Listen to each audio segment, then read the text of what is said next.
एक बार गौतम बुद्ध का एक अनुयायी जो कि सालों से गौतम बुद्ध के आश्रम में आ रहा था, वह उनके प्रवचन सुनता, आश्रम में ध्यान आदि करता और फिर चला जाता।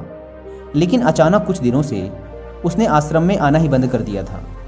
यह बात गौतम बुद्ध ने भी अनुभव की। एक दिन जब गौतम बुद्ध उस गांव से भिक्षा मांगकर वापस लौट रहे थे तो रास्ते में उस अनुयायी का घर भी पड़ा। बुद्ध उसके घर के अंदर चले गए। अंदर जाके देखा तो वह इंसान आंगन में बैठकर कुछ काम कर रहा था।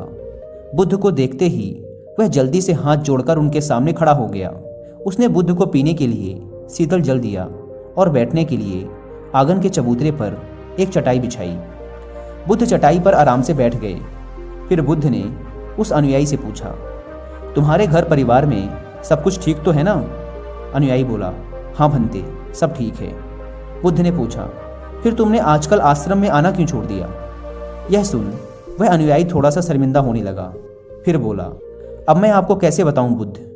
गौतम बुद्ध ने कहा, तुम निसंकोच कह सकते हो।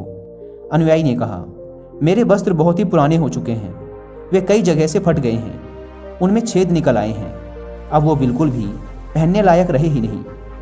बुद्ध ने अनुयायी के वस्त्र देखे, वे सच में बहुत ही बुरी हालत में थे, जगह जगह से घिस चुके थे, कई सारे छेद थे उनमें। इसके बाद बुद्ध उठ खड़े हुए और मुस्कुराते हुए अनुयायी के कंधे पर हाथ रखकर बोले, चिंता मत करो, सब ठीक हो जाएगा।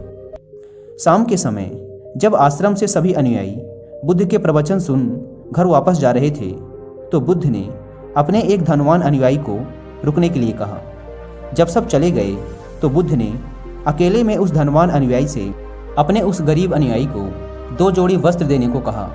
धनवान अनुयायी उस गरीब अनुयायी के घर वस्त्र भिजवा देने का वचन देकर वहां से चला जाता है। अगले दिन सुबह वह अमीर अनुयायी उस गरीब अनुयायी के परिवार के हर एक सदस्य के लिए 2-2 जोड़ी कपड़े एक पोटली में बंधवा कर अपने नौकर के हाथ भिजवा देता है, जिसे देखकर उस गरीब अनुयायी का पूरा परिवार बहुत ही खुश होता है।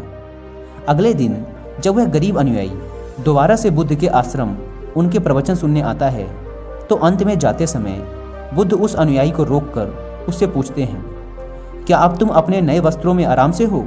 तुम्हें और कुछ तो नहीं चाहिए? अनुयायी ने कहा, पहले तो आपका बहुत बहुत आभार भंते, मैं इन कपड़ों में बिल्कुल आराम से हूँ और मुझे अब और कुछ नहीं चाहिए। बुद्ध ने आगे पूछा, अब जबकि तुम्हें नए वस्त्र प्राप्त हो चुके हैं तो तुमने अपने पुराने वस्त्रों का क्या किया? अनुयायी ने कहा, हमारा परिवार अब से उन्हें बिस्तर में बिछाने और ओढ़ने के काम मिलेगा, अब हम उन्हें ओढ़नी की तरह उपयोग में लेंगे। बुद्ध ने कहा, फिर तुमने अपनी पुरानी ओढ़नी का क्या किया? अनुयायी ने कहा, बुद्ध, मैंने उसे अपने घर की खिड़कियों में पर्दे की तरह लगा दिया है। बुद्ध ने कहा, तो क्या तुमने अपने पुराने पर्दे फेंक दिए? अनुयायी बोला, नहीं भंते, अब मैं उन पर्दों के छोटे छोटे टुकड़े करके उनका उपयोग रसोई में गर्म बर्तनों को उतारने और पकड़ने के लिए कर रहा हूँ। बुद्ध ने पूछा, तो फिर तुमने रसोई के पुराने कपड़ों का क्या किया? अनुयायी ने कहा, अब मैं उनका उपयोग घर में पोछा लगाने के लिए करूँगा। बुद्ध ने कहा, तो फिर तुम्हारे पुराने पोछे का क्या हुआ?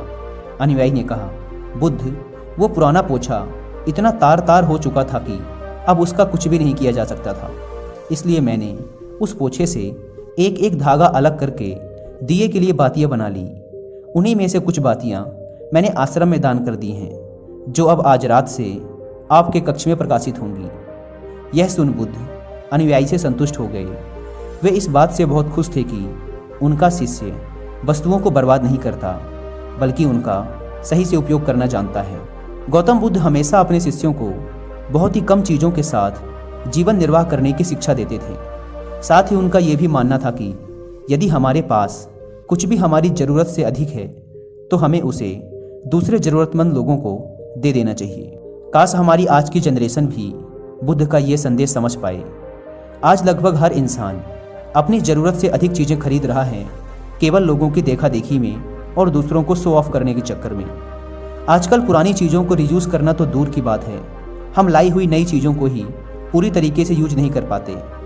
इसका एक कारण ये भी है कि आज की इस मॉडर्न दुनिया में हर रोज़ नई चीज़ें इन्वेंट हो रही हैं, जिससे बहुत ही जल्द चीज़ों का फैशन ख़त्म हो जाता है और दूसरी नई प्रकार की वस्तु चलन में आ जाती है। आजकल जब हम कोई फ़ोन या इलेक्ट्रॉनिक प्रोडक्ट लेते हैं तो उनमें कितने तरह के फंक्शन की जांच करते हैं, लेकिन एक सर्वे के अनुसार एक इंसान अपने फ़ोन के 60% फीचर्स कभी यूज ही नहीं करता या फिर बहुत ही कम बार उसे यूज करता है। यानी कि अगर वो फीचर्स ना भी होते तब भी उस इंसान का काम रुकने वाला नहीं था। पर ये तो है मानव निर्मित चीज़ों की बात। लेकिन समझदारी से यूज करने की सबसे ज़्यादा ज़रूरत हमारे प्राकृतिक संसाधनों जैसे पेट्रोलियम, नेचुरल गैस और कुछ बहुत ही महत्वपूर्ण चीज़ें जैसे पानी और बिजली को है। आज जब प्राकृतिक संसाधन दिन प्रतिदिन खत्म होते जा रहे हैं तो ऐसे में हमें भी पूरा प्रयास करना चाहिए कि चीज़ें कम से कम बर्बाद करें और अपने छोटे छोटे प्रयत्नों से इस पृथ्वी को सुरक्षित बनाकर रखें।